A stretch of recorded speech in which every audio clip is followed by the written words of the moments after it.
तो शत्रुघ्न जी की आंखें लाल हो गई। सच रोषेण ताम्राक्ष, तांबे का जो रंग है ऐसा रंग शत्रुघ्न जी की आंखों का हो गया।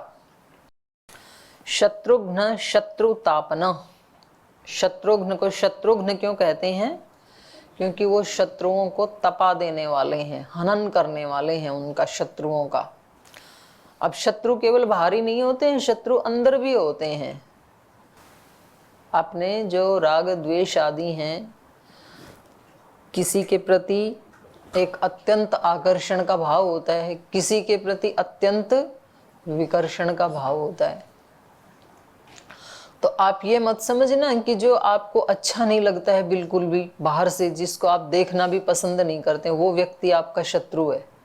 नहीं, आपके अंदर ये जो भाव है कि मैं इसको देखूं भी नहीं, ये आपका असली शत्रु है।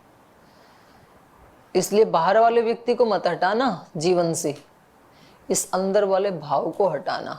इस भाव को हटाने के लिए आप शत्रुघ्न बन जाना। ऐसे ही बाहर जो हम पाना चाहते हैं, हमारा चित्त राग के कारण कि भाई इस व्यक्ति से मैं अलग नहीं हो सकता हूं, तो वो तो अलग तो होना पड़ेगी, आपका अज्ञान है। क्योंकि जब कोई व्यक्ति अपने ही शरीर के साथ सदा नहीं रह सकता है तो दूसरे के शरीर के साथ तो रह ही कैसे पाएगा। तो इसलिए जो उस व्यक्ति को मिलने से हटाता है आपको, आप उस व्यक्ति को शत्रु मत मानना। ये आपके अंदर का जो भाव है कि उस व्यक्ति से अलग ना हो, ये राग हमारा शत्रु है। तो न्याय दर्शन में मुख्य रूप से 3 ही वो बताइए अविद्या के रूप, राग द्वेष और मोह। मोह वही चित्ते, चित्त एकाग्र नहीं होता है, कभी इधर जाता है कभी उधर जाता है, मूढ़ता जो बनी रहती है, और किसी के प्रति अत्यंत अटैचमेंट, किसी के प्रति अत्यंत डिटैचमेंट। द्वेष का मतलब जरूरी नहीं है कि आप उसके प्रति कोई बुरा भाव ला रहे हैं, पर अप्रीति का होना ही द्वेष है। द्वेष अप्रीतौ। भगवान में यदि हमारी उतनी प्रीति नहीं है जितनी की होनी चाहिए तो हम भगवान के द्वेषी हैं। आप कहोगे जी हम तो भगवान से द्वेष करते ही नहीं है। करते हैं। अप्रीति का होना ही द्वेष होना है। गुरु में और गुरु के वचनों में और गुरु के एक अनुष्ठान में जितनी हमारी प्रीति होनी चाहिए, हमारी प्रीति नहीं है, तो ये गुरु के प्रति द्वेष है। देश के काम में, धर्म के काम में जितनी हमारी प्रीति होनी चाहिए, प्रीति पूर्वक करना चाहिए, उतना प्रीति पूर्वक नहीं करते हैं, इसी का नाम द्वेष है, अप्रीति होना ही। तो ये हमारे असली शत्रु हैं। तो शत्रुघ्न जी अंदर के शत्रुओं को भी तपाने वाले हैं, और जिसने अंदर वालों को तपा दिया तो बाहर वालों को तो वो पूरा पिघला ही देगा। फिर जिसके अंदर शत्रु नहीं है ना, वो व्यक्ति बड़ा पावरफुल हो जाता है, तो बाहर वाले शत्रु तो थर थर कांपेंगे उससे। लेकिन जिस व्यक्ति ने अंदर वालों को तो तपाया नहीं और बाहर वालों को कंट्रोल करना चाहता है, तो वो बेचारा अपनी एनर्जी को वृथा ही व्यर्थ कर रहा है, क्योंकि बाहर कंट्रोल कर पाएगा नहीं। वो जिसने अपने शत्रुओं को पहचाना नहीं और उनको हराया नहीं या हराने की कोशिश भी नहीं की, जब जब भी कोई ऐसी परिस्थिति आई तो अपने दोषों को बिल्कुल वैलिड प्रूव करने की कोशिश की। ये तो बिल्कुल ठीक थे, मैंने जो किया, मेरा आचरण, तो समझ लेना कि फिर वो व्यक्ति बाहर कंट्रोल कर नहीं पाएगा। कितना भी महान क्यों ना हो, कितना भी धनवान क्यों ना हो, कितना भी शरीर से बलवान क्यों ना हो, और कितना भी अक्षर ज्ञान की दृष्टि से विद्वान क्यों ना हो, वो कंट्रोल नहीं कर सकता है। और जिसने अपने शत्रुओं को तपा दिया है, अब श्रद्धेय स्वामी जी महाराज ने अपने आलस्य को, अपने प्रमाद को, अपने अज्ञान अविद्या को तपा डाला, तो दूसरे व्यक्तियों के प्रति एक अनन्य प्रेम का अजस्र अविरल प्रवाह हमेशा प्रवाहित होता ही रहता है। तो वही व्यक्ति दूसरों को पावन कर सकते हैं, वही दूसरे को उठा सकते हैं। तो कितने लोगों को उठाया? जिनको धन की जरूरत थी उनको धनवान बना दिया, जिनको आचरण की जरूरत थी उनके दोषों को तपा के उनको आचरणवान बना दिया, शीलवान बना दिया, विद्यावान बना दिया, और बना ही रहे हैं, क्योंकि उन्होंने पहले अपने चरित्र का निर्माण किया। तो इसलिए आज वो लाखों नहीं करोड़ों लोगों के चरित्र का निर्माण डायरेक्ट और इनडायरेक्ट कर रहे हैं।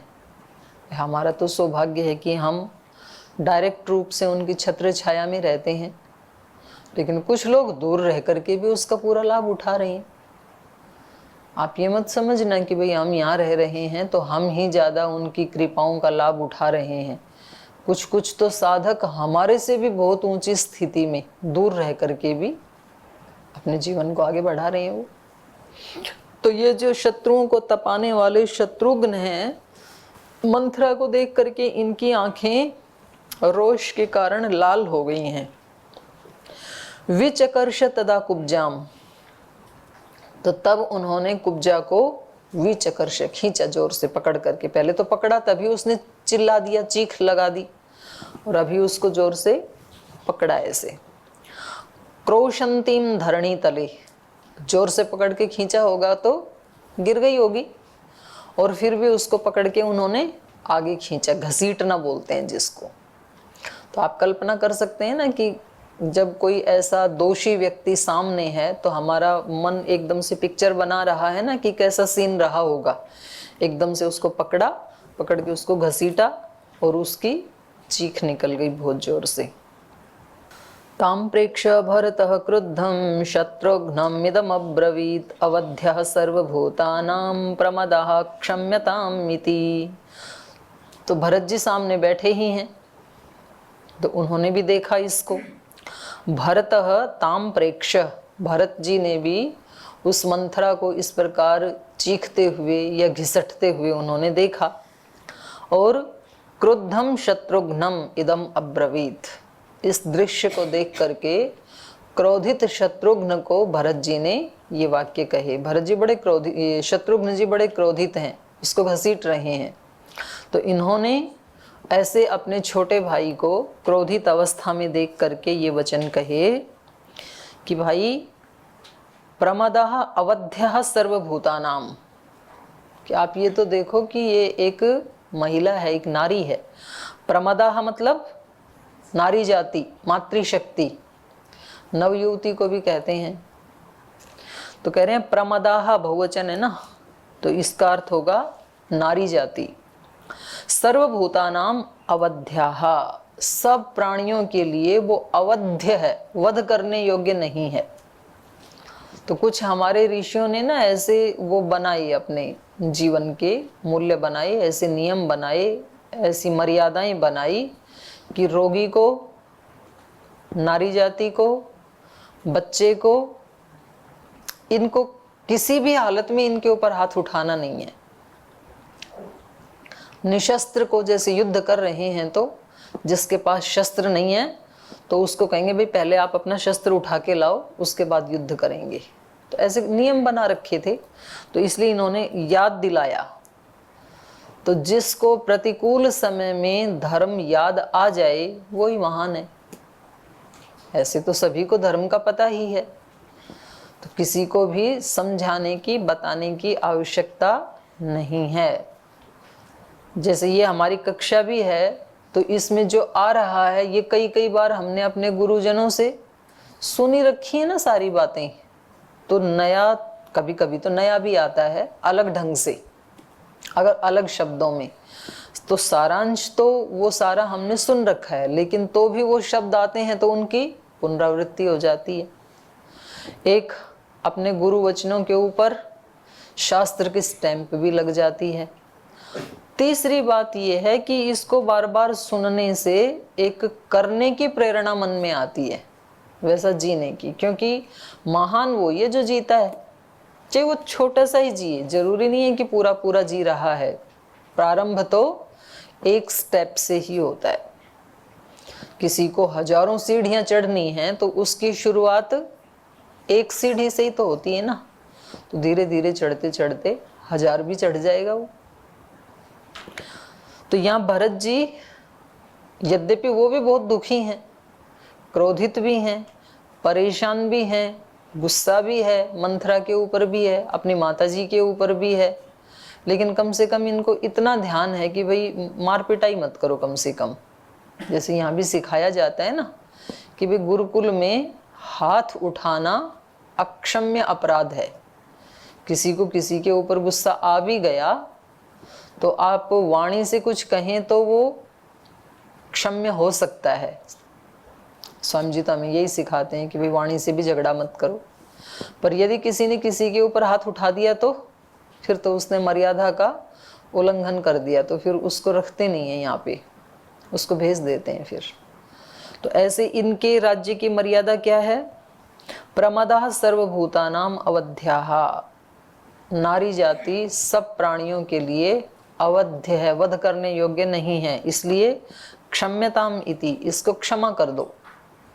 क्षमा बड़न को चाहिए छोटन का उत्पात। तो ऐसा समझ करके, मतलब मेरी बात सुन के उत्पात करना शुरू मत करना जी, आपका तो काम ही है क्षमा करना हमारे उत्पातों को, तो उत्पात मत करना। क्योंकि बड़ा कोई उम्र से नहीं होता है, बड़ा तो व्यक्ति शास्त्र को जीने से होता है। तो कभी कभी छोटी उम्र वाले अपने माँ बाप से भी बड़े हो जाते हैं। तो इन्होंने कहा कि इसको क्षमा कर दो, इसको मत मारो पीटो, छोड़ दो इसको। बोले इसको तो मैं ही मार देता, हन्याम अहम इमाम पापाम। यद्यपि इसने पाप किया है। देखो, किसी के अच्छे भले चलते हुए कार्य में बाधा डाल करके उसको बिगाड़ देना, इसको पाप कहा है शास्त्रों में। ये अच्छी बात नहीं होती है। किसी के घर में माता पिता बच्चे, पति पत्नी, पुत्र पुत्रवधू सब अच्छे भले रह रहे थे, और कोई एक पड़ोस से या रिश्तेदारी से कोई एक महिला, कोई एक पुरुष आते हैं, और वो ऐसे, श्रद्धेय स्वामी जी महाराज पहले बताया करते हमें संगठन में बहुत, बोले कुछ लोग संगठन में आप जाओगे तो ऐसे लोग जुड़ते हैं जो छाछ में डुबो के अपनी उंगलियां और ऐसे चलते रहते हैं, और जहाँ कहीं देखा कि दूध की पूरी कढ़ाई भरी रखी है तो उसमें ऐसे छींटे मार देते हैं चुपके से, तो पूरा का पूरा दूध फट जाता है, बेकार। तो कुछ लोग ऐसे होते हैं कि अच्छा भला काम चल रहा है गुरुकुल में, परिवार में, संस्थान में, फैक्ट्री में, स्कूल में, कॉलेज में, और एक दो कोई ऐसे आके और कुछ ऐसी बातें बोलेंगे कि मतलब वो उनके वहां लड़ाई झगड़ा ही हो जाए, तो परिवार टूट जाते हैं ऐसे। कोई सास को आके बहका देते हैं कि इस तूने बेटे की शादी कर ली, अभी भी चाय तो ही बनाती है सुबह उठ करके, अभी भी खाना तो ही बनाती है। उसको फिर याद आता, अच्छा मैं सास बन गई, बात तो ठीक है, अभी तो मेरे को खाट पे बैठे बैठे ही, बेड पे बैठे बैठे मिलना चाहिए सब कुछ। शुरुआत हो गई मनमुटाव की। या फिर बहू को आकर के थोड़ा सा जामुन डाल दिया, बोल तेरे को नहीं पता तो इसकी जो सेवा कर रही है, इसने की थी कभी अपने सास ससुर की? हम बताएंगे तेरे को इसका कैसा व्यवहार था। अब वो देवी की तरह पूज रही थी अपने सास को, अगले दिन से दही फट गया, बात खत्म। तो कुछ लोगों का ये स्वभाव होता है, अच्छा भला चल रहा है, बोले अच्छा आप लोग इसको सब प्रणाम करते हो, आपको नहीं पता कि इसकी असलियत क्या है, उसी दिन से खत्म। बोले आप इनको क्या समझते हो कि ये सारे विद्यार्थी आपके ऋषि तुल्य हैं, ये जहां से आए हमें पता है, खत्म। तो कुछ लोगों का ऐसा काम होता है, तो उसको शास्त्र में यहाँ पर पाप बताया है। मंथरा जी ने जो किया उसको भरत जी भी क्या कह रहे हैं? पाप। इमाम पापाम, इस पापिनी को, पाप करने वाली को। तो व्यक्ति को बचना चाहिए, कभी भी दो व्यक्तियों की प्रीति को तोड़ने में या किसी के बसे बसाए घर को खंडित करने में निमित्त नहीं बनना चाहिए, पाप होता है ये। दो मित्रों में कभी कोई वो मतभेद कर देते हैं, किसी के घर में मतभेद कर देना, किसी संस्थान में, किसी संगठन में, तो इसको पाप माना नहीं करना चाहिए ऐसे। तो भरत जी कह रहे हैं इस पापिनी को तो दुष्टचारिणी को, दुष्टचारिणी मतलब दुष्ट आचरण करने वाली। दुष्ट आचरण का मतलब होता है जो करना चाहिए वो न करना, यही अपने आप में दुष्ट आचरण है। मतलब हमें कैसे जीना चाहिए ऋषियों की आज्ञा के अनुसार, गुरु की आज्ञा के अनुसार, वैसा हम जीते नहीं है, तो यही अपने आप में क्या हो गया? दुष्ट आचरण। यही दुष्ट आचरण है। जितना जितना व्यक्ति सूक्ष्मता में जाएगा तो उसको अपने छोटी छोटी बातों में भी उसको पता चलेगा कि यह आचरण श्रेष्ठ व्यक्तियों का नहीं है। वो अपनी तुलना फिर श्रेष्ठों से करेगा ना। अभी सामान्य रूप से व्यक्ति तुलना किसके साथ करता है? नीचे वालों के साथ। किसी को कहें कि भाई आपका वेट इतना है, तो वो अपने से मोटे वाले की तरफ उंगली करता है, फिर बोले ये भी तो मेरी उम्र का है ना, इसका भी तो इतना है, इससे तो कम से कम ही है ना मेरा 1-2 किलो। तो महाराज जी बोलते तो इसको क्यों देख रहा है, मेरे को देखना।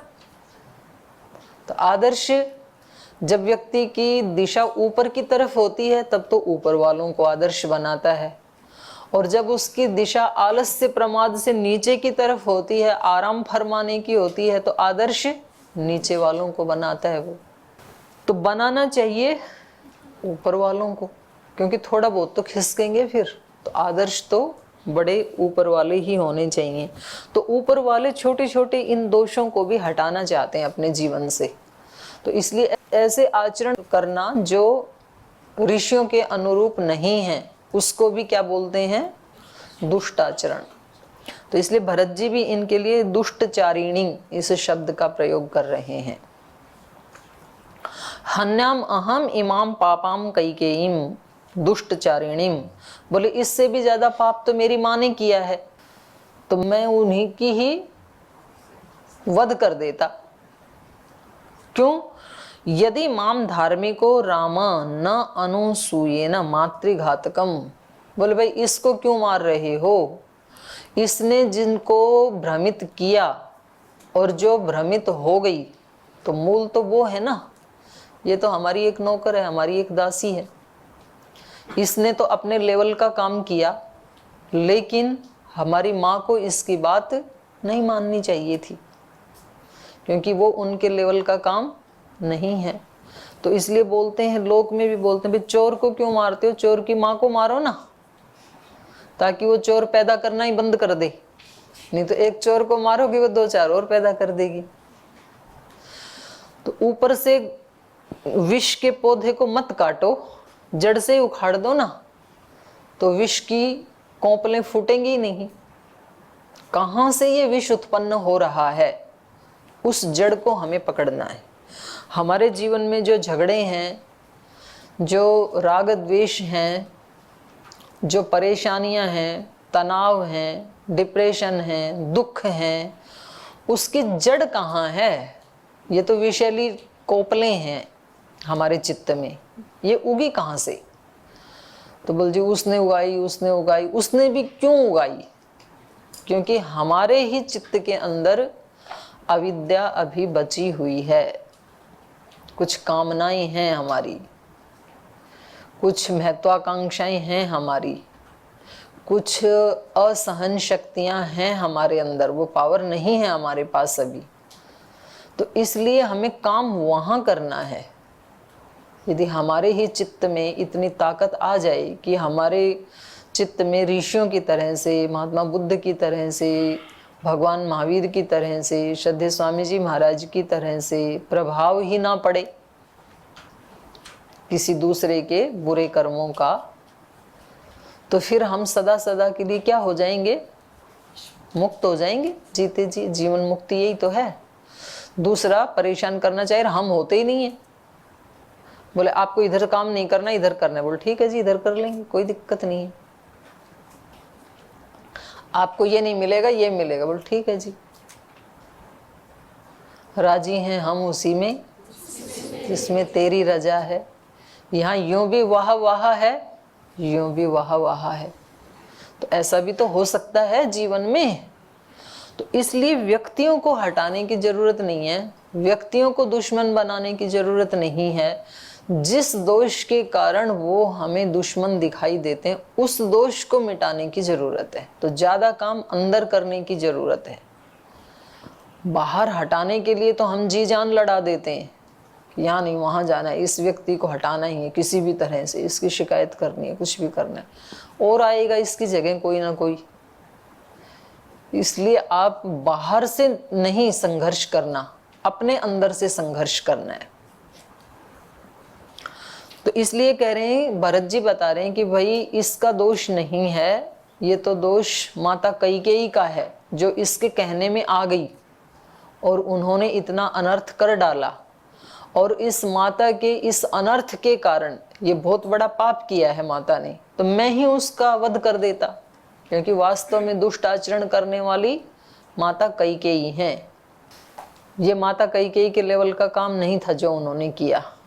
तो उस दुष्टचारिणी पापिनी कैकेयी को मैं ही मार देता। हन्याम अहम इमाम पापाम कैकेयीम दुष्टचारिणीम, मैं ही मार देता यदि मुझे ये डर नहीं होता कि फिर मेरे भाई मेरे से बात नहीं करेंगे। यदि मैंने माता को मार दिया तो श्री राम मेरे से बात नहीं करेंगे, ये भय है मेरे को। वो कहेंगे कि आपने महिला के ऊपर हाथ उठा दिया, और वो भी अपनी जननी के ऊपर ही हाथ उठा दिया, तो वो मुझे कभी भी क्षमा नहीं करेंगे, मेरे से बात नहीं करेंगे, मेरे से प्रीति नहीं करेंगे। और श्री राम मेरे से प्रीति ना करें ये मुझे सह्य नहीं है। तो मेरे आराध्य जो श्री राम हैं वो मेरे से प्रीति तभी करेंगे जब मैं धर्म का आचरण करूंगा। और धर्म क्या कहता है? प्रमदाः अवध्याः सर्वभूतानाम, नारी जाति सब प्राणियों के लिए अवध्य होती है, मारने योग्य नहीं होती है। तो कभी कभी व्यक्ति धर्म का आचरण किसी अपने श्रद्धेय की प्रसन्नता या कृपा पाने के लिए भी कर लेता है। आपको कई बार ये लगेगा कि जी हम वहां पर गए और उस व्यक्ति ने हमारे पतंजलि के बारे में या हमारे गुरु के बारे में ऐसे बोला और हम उसको ठीक कर देते, लेकिन हमें डर क्या था कि फिर हमें हमारे स्वामी जी महाराज क्षमा नहीं करेंगे कि भाई वो तो अपने लेवल से नीचे गिर ही गया था, तुम क्यों गिरे? तुम्हें तो अपना काम करना चाहिए था ना, उसके लेवल पे नीचे नहीं गिरना चाहिए था, तुम अपने कर्तव्य का पालन करते रहते। तो हमें ये डर था कि कहीं हमारे गुरुदेव ही हमारे से नाराज ना हो जाएं, हमारे से बात ना करें, ऐसा ना हो जाए। तो ऐसे ही भरत जी कह रहे हैं, हन्याम अहम इमाम पापाम कैकेयीम दुष्टचारिणीम यदि माम धार्मिको राम, धार्मिक श्री राम माम न असूयेन मातृघातकम, यदि वो मेरे को माता का घातक समझ करके मुझसे यदि वो घृणा न करते तो मैं ही मार देता। पर मुझे पता है कि यदि मैंने इनके प्रति कोई ऐसा कार्य किया तो श्री राम मेरे से घृणा करने लगेंगे, श्री राम की दृष्टि में मैं घृणित व्यक्ति हो जाऊंगा। तो इसलिए मैंने ही माता को क्षमा कर दिया, तो इसलिए आप इस मंत्रा को तो छोड़ ही दीजिए।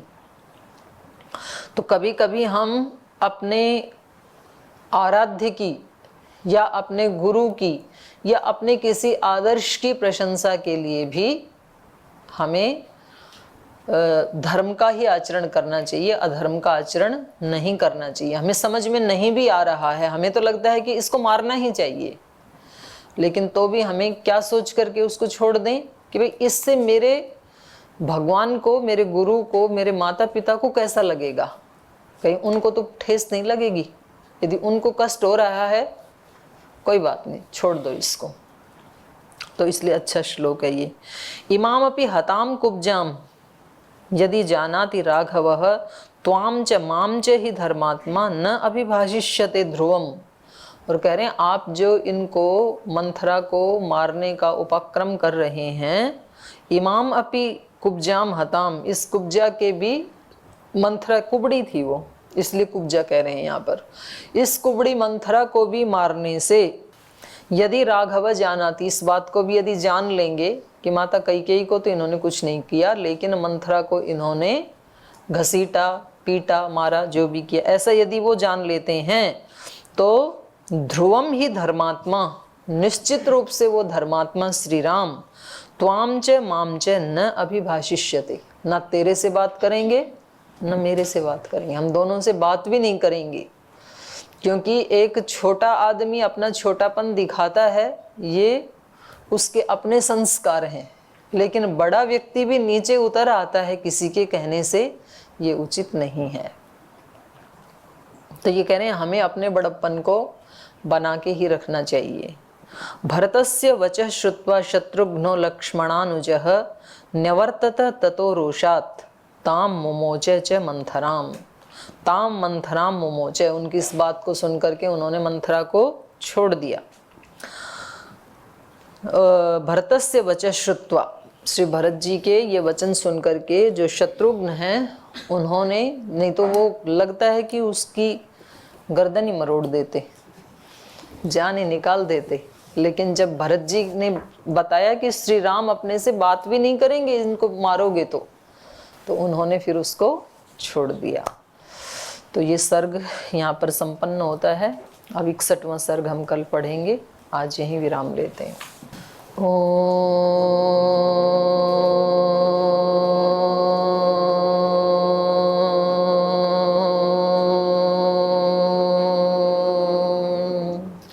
शांति शांति शांति श्री गुरुभ्यो नमः।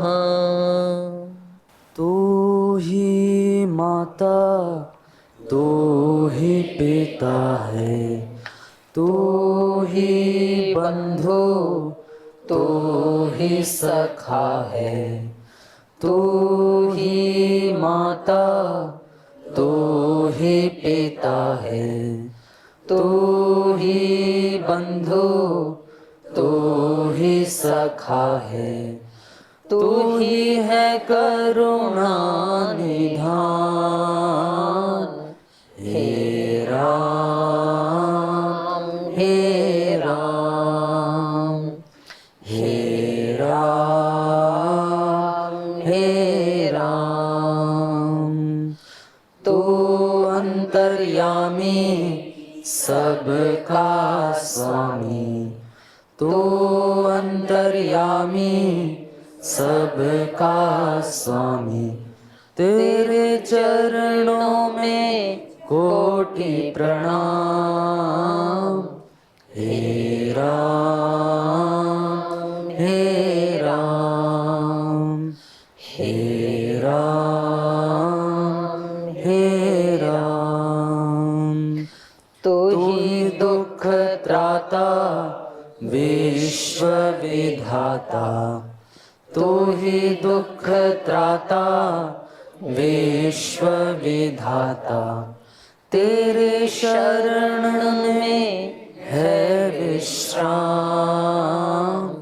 हे राम हे राम हे राम हे राम।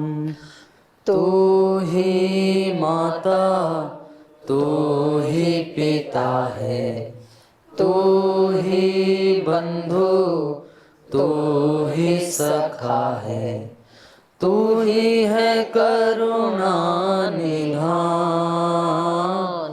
हे राम हे राम हे राम हे राम हे राम हे राम। ओम श्री